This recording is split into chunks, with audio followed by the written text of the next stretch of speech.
Saudações, nós queremos saudar a todo o auditório da Rádio Capital neste momento e convidar-vos a estar atentos para um momento de conversa aqui com o jovem Kensimana Cedric.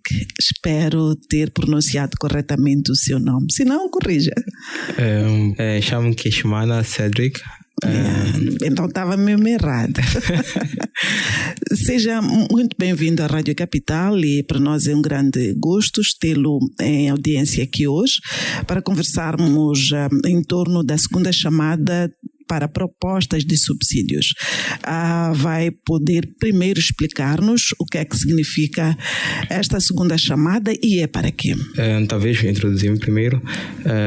Sou membro do Conselho Consultivo Juvenil do EU Youth Action Lab, que como uma das principais iniciativas que nós temos é esse financiamento para iniciativas que são lideradas por jovens. Como países elegíveis, temos 12 países africanos e países membros da União Europeia. E dos países africanos temos Moçambique como um deles, né?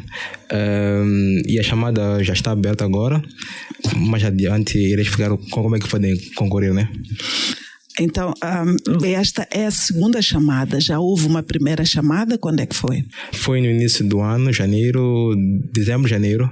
E para quando é que esta segunda chamada agora está na altura de submissão de propostas, não é? Sim.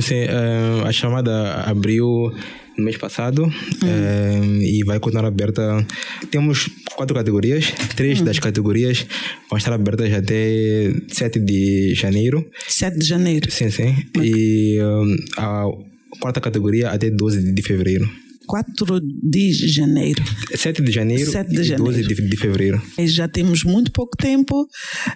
Falou antes das iniciativas lideradas por jovens. Que tipo de iniciativas são estas que podem participar desta segunda chamada? Talvez para dar um pouco de contexto, será melhor que classificasse quais são essas categorias de financiamento que nós temos. Categorizamos as categorias como, primeiro, representação, que é uma categoria mais para advocacia, para projetos que são liderados por jovens, principalmente jovens marginalizados, dependendo do contexto desta comunidade, do que considera-se um jovem marginalizado. Pode ser a questão do albinismo, pode ser a questão do género. Estamos abertos para cada contexto, né? E pode ser para projetos que têm a ver com a advocacia, pode ser treinamentos, workshops, desde que consiga explicar qual seria o impacto desse projeto, né? Para os jovens que têm como público-alvo. E também temos a categoria de empreendedorismo. Para este ano, essa categoria é mais para organizações sem fins lucrativos e cooperativas que pretendem implementar um projeto que possa gerar lucro, que possa poder aumentar a sustentabilidade dessa organização. Como sabemos, muitas organizações dependem de financiamentos como estes para sobreviver. Com esse financiamento, pretendemos incentivar as organizações também a procurarem projetos sociais, sim, mas com uma componente empreendedora, né? Que permita com que essa organização consiga ter outras formas de renda, né? Para a organização. Também temos outra categoria, inovação, que é para organizações que querem desenhar, testar ou escalar soluções que identificaram para essa comunidade. E a última categoria chama-se cooperação, que é para organizações que gostariam de fazer parcerias com outras organizações de jovens do continente europeu, mas especificamente da União Europeia, de países da União Europeia. Ok. Nós avançamos muito, mas não tivemos aqui a oportunidade ainda de explicar exatamente. Nós dissemos que era a segunda chamada, mas não dissemos ainda quem é que está a receber estas propostas em termos organizacionais.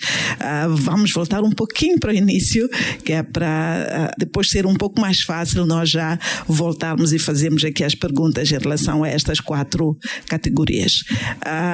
Disse logo no início que era membro do Conselho Consultivo. Então vamos voltar. E membro do Conselho Consultivo de quê?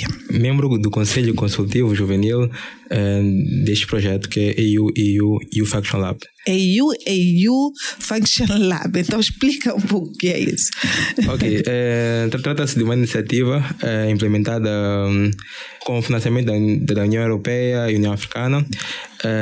Está a ser implementada por um consórcio composto pela Restless Development, Oxfam, European Youth Forum. E nesse projeto temos jovens de diferentes países, 12 países africanos e 2 jovens do continente europeu. Então, para cada país temos um representante, e para Moçambique, nesse caso, seria eu. Como membro do Conselho Consultivo, nos foi dada a tarefa de ajudar a desenhar essa chamada, em termos de como tornar a chamada mais youth-friendly, que seria mais amiga dos jovens, entre aspas, né? Como tornar a chamada menos complicada, por exemplo, para os jovens, em termos de critérios, em termos de facilitar com que a chamada seja acessível para os jovens, né? Então, ajudamos a desenhar os critérios de elegibilidade, por exemplo, daqueles critérios que eram mais flexíveis, e também, como um dos papéis, também temos promover as chamadas para jovens dos nossos países, né? Já falamos então aqui das iniciativas que vão ser premiadas ou que podem ser submetidas em propostas. Falou primeiro da representação, do empreendedorismo e da inovação. Quem são as organizações? Ou que organizações é que podem efetivamente participar desta segunda chamada? Ok, acho que o critério principal mesmo tem que ser uma organização que é liderada por jovens. Liderada por jovens. O que é jovem?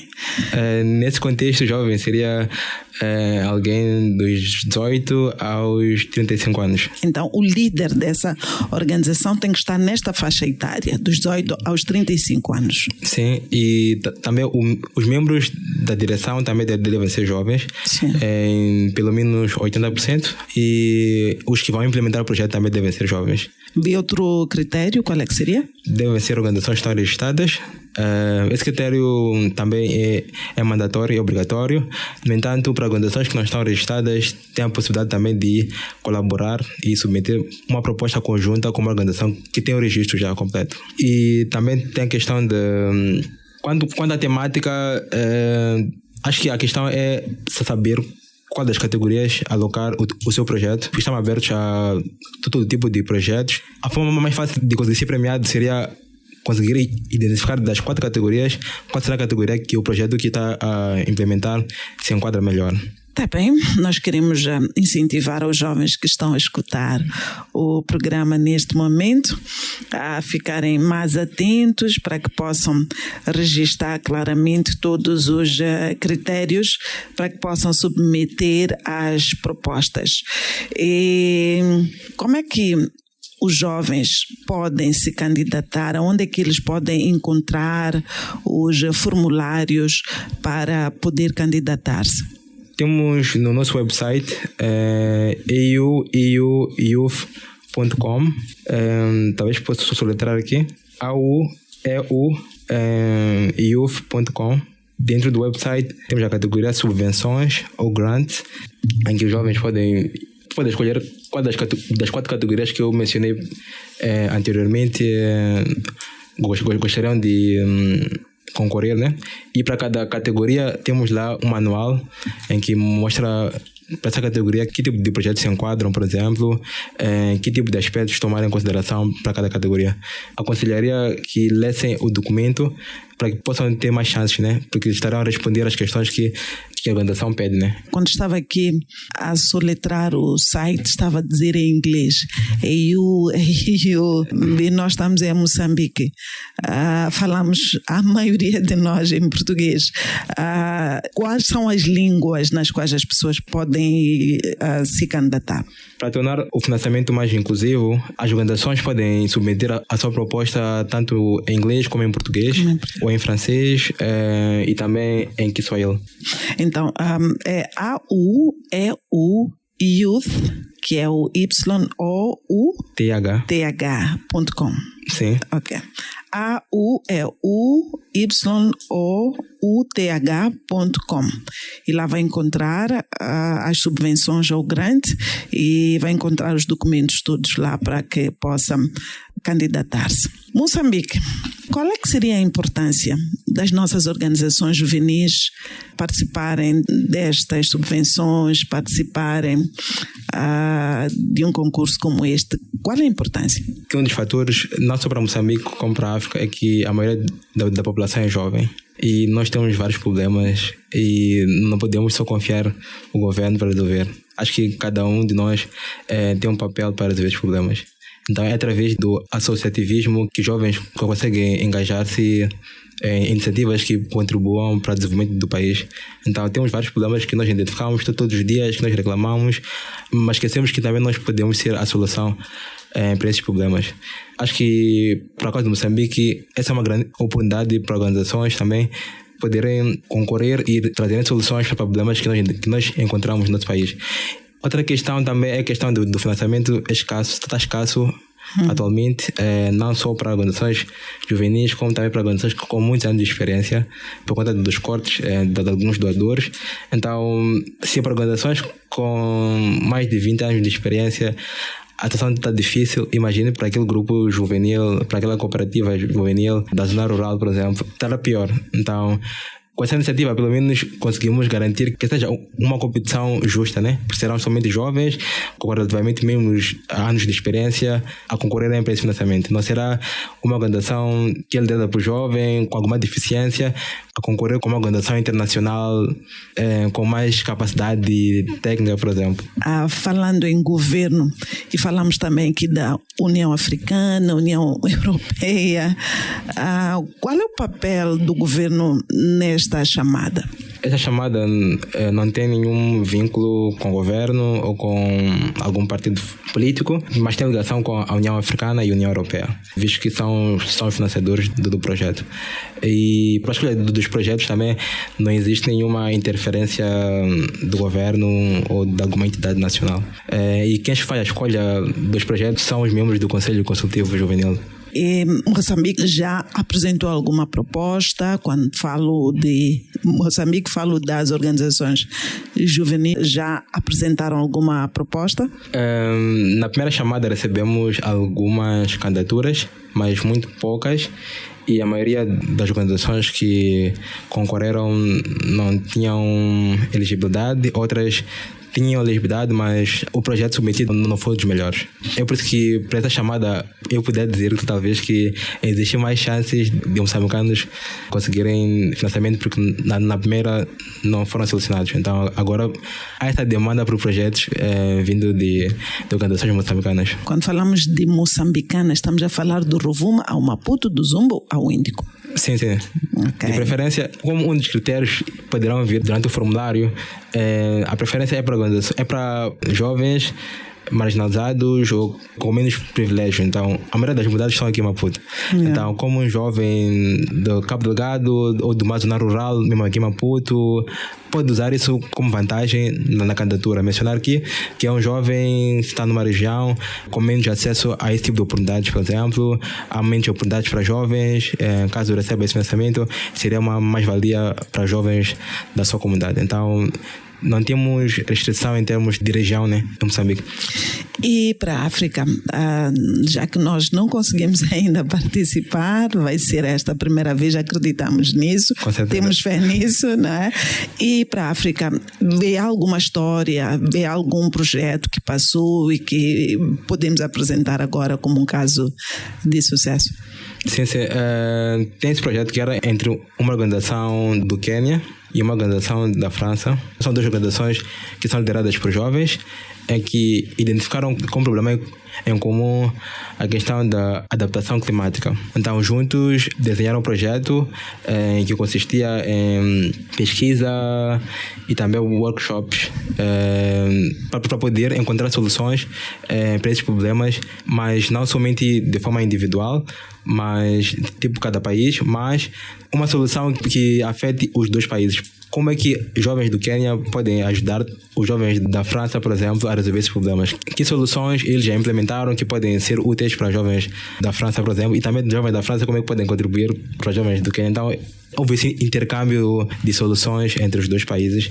É uma possibilidade também. Não se focar somente em um projeto, quer aqui em Moçambique, tem a possibilidade também de implementar um projeto em que pode haver essa interação entre os jovens... Moçambique e um outro país. Jovens de Moçambique e jovens de um país da Europa, assim. Estava agora a pensar, por exemplo, quando estamos a falar de adaptação climática, já tivemos ciclones que começam em Moçambique, depois entra para o Zimbábue, para o Malau, etc., não é?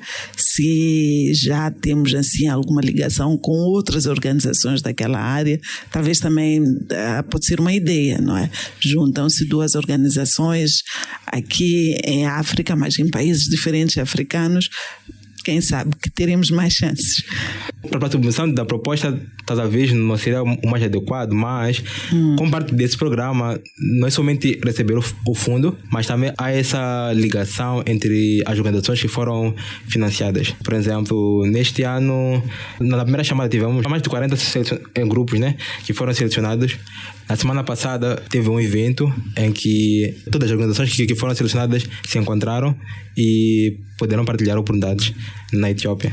Mais do que financiamento, também há essa troca de experiências. Então, existem jovens também do Zimbábue, da Zâmbia, da Nigéria, Etiópia, Tanzânia, que também estão a implementar iniciativas. Então, através deste financiamento também é um canal para poder fazer conexões com organizações de jovens de outros países também. Imagina que eu estou lá longe, lá em Chueza. Chueza é um dos distritos que está na província de Tete, lá no interior. E eu tenho acesso a esta informação, mas não tenho, capacitação, formação suficiente, mas tenho problemas na minha comunidade e tenho ideias que acho que podem ser válidas para solucionar aquele problema. Mas eu não tenho capacitação a nível desta chamada. O que é feito?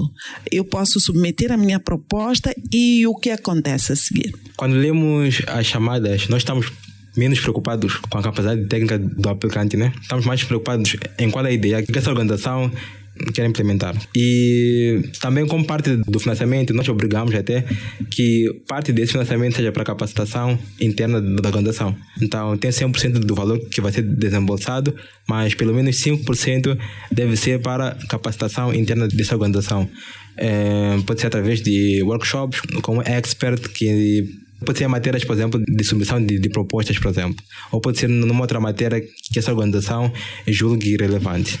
Então, como parte também do acompanhamento que damos aos premiados, também tem a parte de capacity building, né? Aumentar a capacidade técnica desta organização, para que possa não depender de financiamentos no futuro, por exemplo. Ou consiga encontrar mais financiamentos diferentes destes, por exemplo. Yeah. E nesta segunda chamada, quantos grupos, quantas associações é que se espera financiar? Não tenho números agora em mente, mas por categoria de financiamento espera-se que pelo menos uma organização de cada país seja selecionada. Garantindo que cada país tenha candidaturas fortes, né? Sim.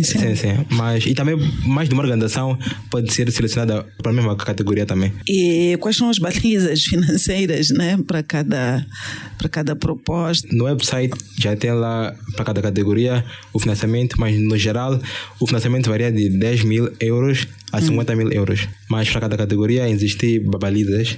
Por exemplo, para apresentação tem 10 mil euros, para cooperação também tem um intervalo, e é importante também que se respeite esses intervalos. Por exemplo, se por exemplo para a apresentação são 10 mil euros, é importante que essa organização submeta um projeto que tenha 10 mil euros, não mais nem menos. Então, em termos de alocação deste financiamento, devo garantir que o projeto que vai submeter preencha os 10 mil euros. Querido ouvinte, nós estamos neste momento a conversar com o Sr. Kenshimana Cedric, ele que é membro do Conselho Consultivo da AU Youth Action Lab.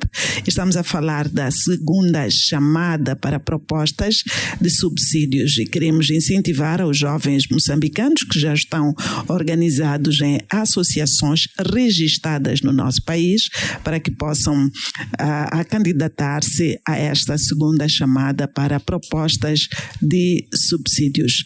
Esta proposta deve ser submetida até 7 de janeiro e nós gostaríamos de pedir aos senhores Kenshimana Cedric se alguma coisa nós não perguntamos aqui, mas é igualmente importante para que os nossos ouvintes, as associações que estão ouvindo esta entrevista agora, que é importante que eles saibam, por favor. Talvez seria voltar a repisar a importância de levar essa oportunidade a sério.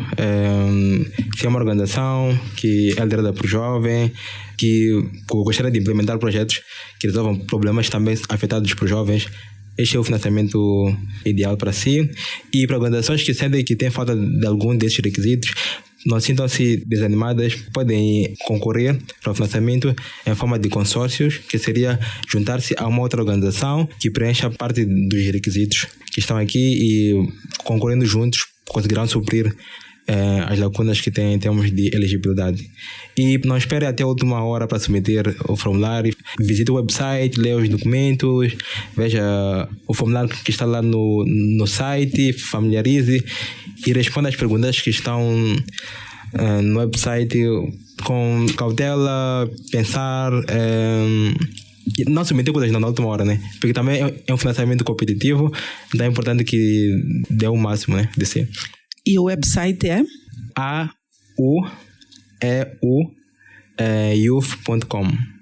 Ou também pode visitar também as nossas redes sociais, pode ser mais fácil, que é AUEU Youth Lab. Pode ser mais fácil encontrar as chamadas lá. Que é no Facebook, no Instagram, LinkedIn. LinkedIn também, não é?